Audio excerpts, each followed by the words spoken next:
বেশ খানিকটা সময় মেঘ নিস্তব্ধ হয়ে বসে রইল। মনে যত কষ্ট, ক্ষোভ, অপ্রাপ্তি ছিল সবই প্রকাশ করলো আপন মনে। ঘণ্টাখানেক বসার পর সোফা থেকে উঠে হাঁটতে শুরু করলো। একপাশে রেলিং ধরে দাঁড়িয়ে আপন মনে গুনগুন করে গান গাইছে। আমি কি তোমায় খুব বিরক্ত করেছি, বলে দিতে পারো তা আমায়? হয়তো আমার কোনো প্রয়োজন নেই, কেন লেগে থাকি একটা কোনায়?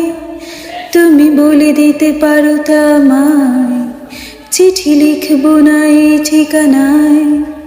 আমারও তো মন ভাঙে, চোখে জল আসে, আর অভিমান আমারও তো হয়, অভিমান আমারও তো হয়।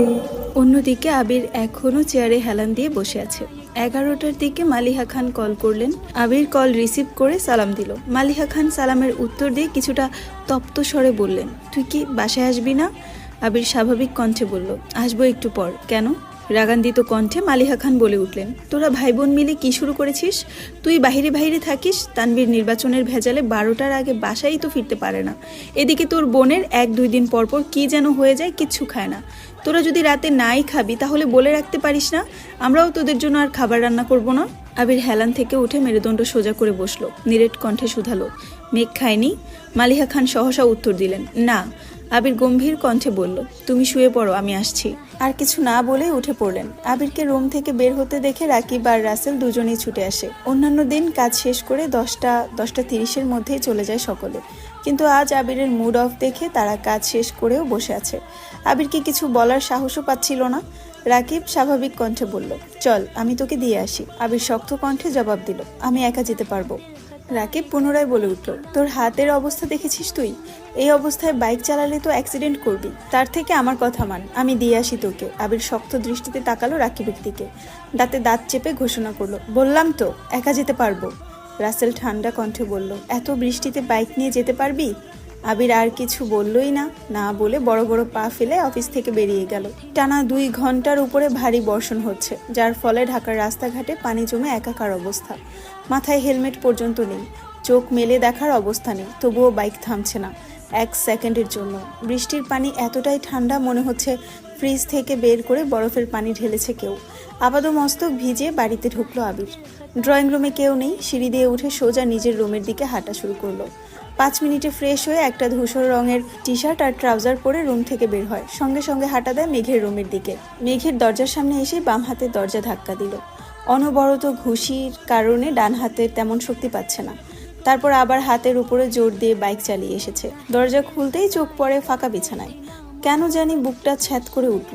ভিতরের দিকে দেখার চেষ্টা করলো। টেবিলের উপর ফোন, ল্যাপটপ পড়ে আছে, কিন্তু অষ্টাদশী কোথাও নেই। আবির রুমে ঢুকে বারান্দার সহ সব জায়গা খুঁজলো, কোথাও নেই। রুম থেকে বেরিয়ে সারা বাড়িতে চক্কর দিল, তবে কোথাও মেঘকে পেল না। মিমের রুমের সামনে দাঁড়িয়ে আস্তে করে ডাকলো। সঙ্গে সঙ্গে মিম দরজা খুলল। একগাল হেসে বলল, ভাইয়া কিছু বলবেন?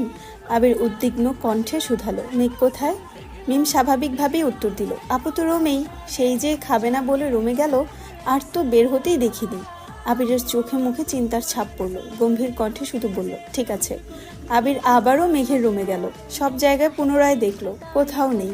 মাথা গরম হয়ে যাচ্ছে আবিরের, চোখে মুখে উদ্বেগের মাত্রা বাড়ছে। রুম থেকে বের হয়ে নিজের রুমের দিকে যাচ্ছে। ফোন রেখে এসেছে নিজের রুমে। হঠাৎ চোখ পড়ে সিঁড়ির দিকে। মনের অজান্তেই বলে ওঠে, ও ছাদে যায়নি তো? কোনো কিছু না ভেবে ছুটে যায় ছাদের দিকে। ছাদের দরজা বাতাসে একবার খুলছে, একবার বন্ধ হচ্ছে। আবির দরজা ধাক্কা দিয়ে ঘাড় ডানে বামে ঘুরিয়ে ছাদ দেখার চেষ্টা করছে। ভারী বর্ষণের ফলে ছাদেও পানি জমে আছে অনেকটা। পাইপ দিয়ে গিয়েও যেন কুলাতে পারছে না। সাথে বৃষ্টির ফোঁটা পড়ছে আবিরের শরীরে, কোথাও কাউকে চোখে পড়ছে না। আবির বৃষ্টির মধ্যে পা বাড়ালো ছাদে। কিছুক্ষণ পর বিদ্যুৎ চমকাচ্ছে। আবির ছাদের চারপাশে দেখছে ঘুরে ফিরে। হঠাৎ বিদ্যুৎ চমকানোর আবিরের দৃষ্টি পড়ে রেলিং ঘেঁষে ছাদের ফ্লোরে পড়ে আছে অষ্টাদশী। ছাদের সাইড দিয়ে যাওয়া পাইপের উপরে পড়ে আছে মাথা। শরীরের বাকি অংশ ছাদের ফ্লোরে জমা পানির মধ্যে পড়ে আছে। আবির হঠাৎ চিৎকার দিয়ে উঠল, মেঘ! এক মুহূর্তে দৌড়ে গেল মেঘের কাছে। অজ্ঞান হয়ে পড়ে আছে আবিরের প্রণয়নী। আবিরের হাত কাঁপছে, তবুও ঝাপটে ধরল মেঘের পিঠ বরাবর।